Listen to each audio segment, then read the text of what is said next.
What's going on, everybody? Garrett Blevins here. Feels like it's been a long time since I have made a video, but we are here again with the second cycle of the TSA, now called the TSA King split. I talked with my coach after the last meet. I'd run a training cycle kind of organized under his principles, which was a 3-day split with squat, followed by a bench movement, followed by a deadlift movement, followed by another bench movement, followed by accessory work. So I really enjoyed the training. I liked squatting 3 days a week. That was a new thing for me. The most I had done up until that point was 2 days a week.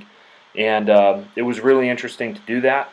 However, something that I found for me personally is I would just get kind of run down.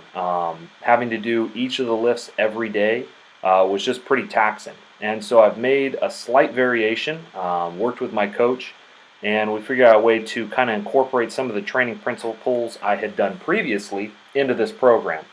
So pretty much what I did is I took the deadlifting movement of my second day of the week and moved it to my first day, and took the squatting movement of my first day and moved it to my second day.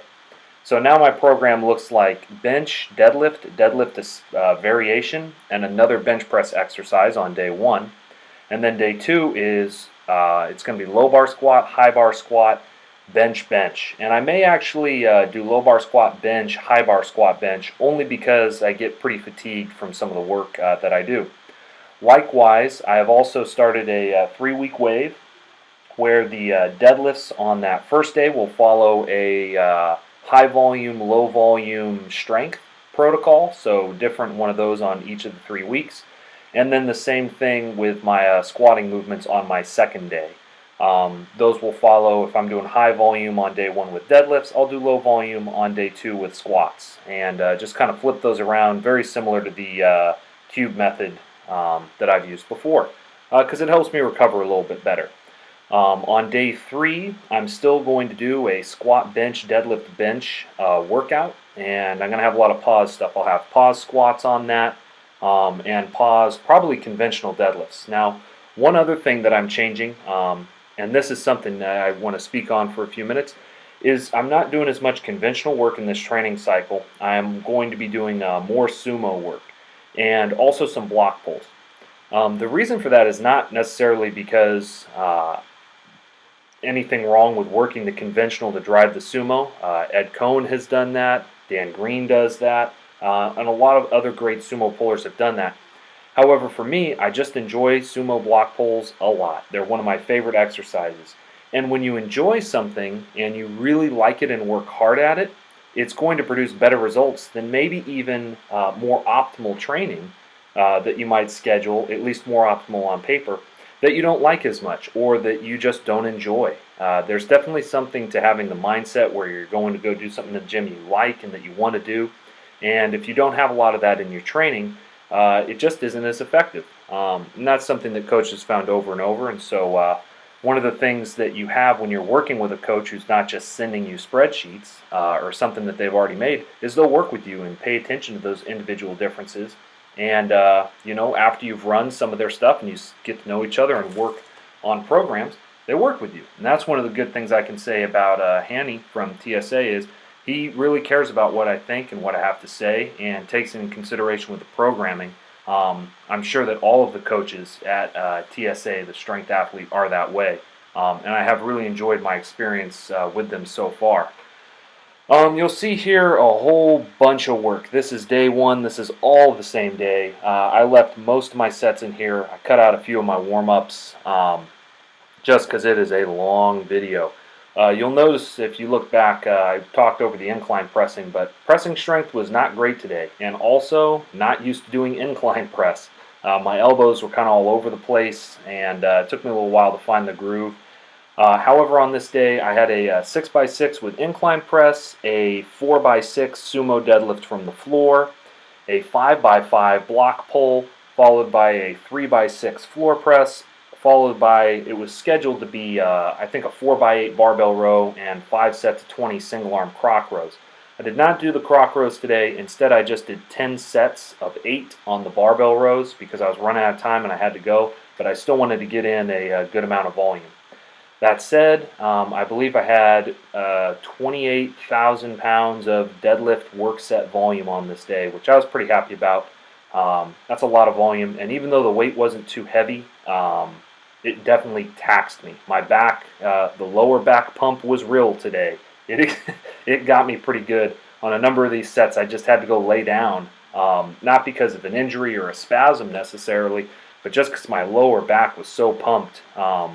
So I didn't jump a lot in weight to the block pulls, whereas usually I would add almost another, 70 to 90 pounds. I did not add a ton of weight, and I didn't use my belt for all these because I noticed the belt was actually increasing some of the fatigue. I think probably because I was bracing harder. And so I worked through also most of these sets with straps, only because if I had done these with this Ohio power bar, it would have shredded my hands pretty bad. However, they moved okay, and it definitely felt good to get some more sumo practice. I was focusing most in my setup on spreading the floor to start the lift, almost pushing my weight out through the back of my heels, and not squatting the weight up.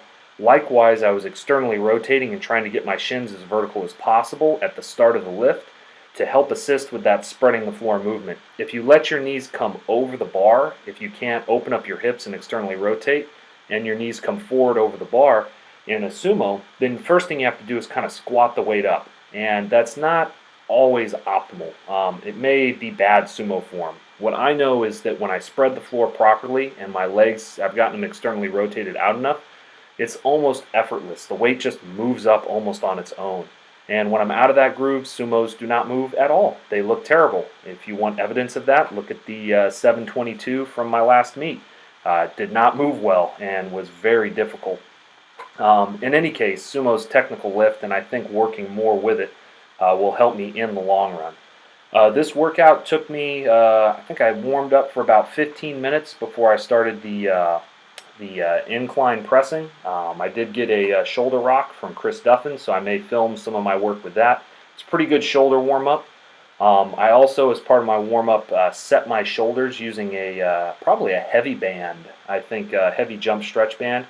Pretty much I attach it to one of the standards here in the squat rack, and then we'll walk out with it and wrap it around my shoulder. I'll probably film this at some point to explain it, to get my right shoulder specifically all the way into the shoulder socket. I've been having some labrum pain in that shoulder, the rotator cuff, the labrum. I've had a tear there before in one surgery early when I was in my college career, and it just aggravates me sometimes. And I know that 501 bench that I missed when I twisted and kind of strained under it to try to lock it out, I aggravated that old injury a little bit. I was still able to bench pretty well, but last week, my first week after the meet, had to go pretty light, and stuff just felt a little wonky.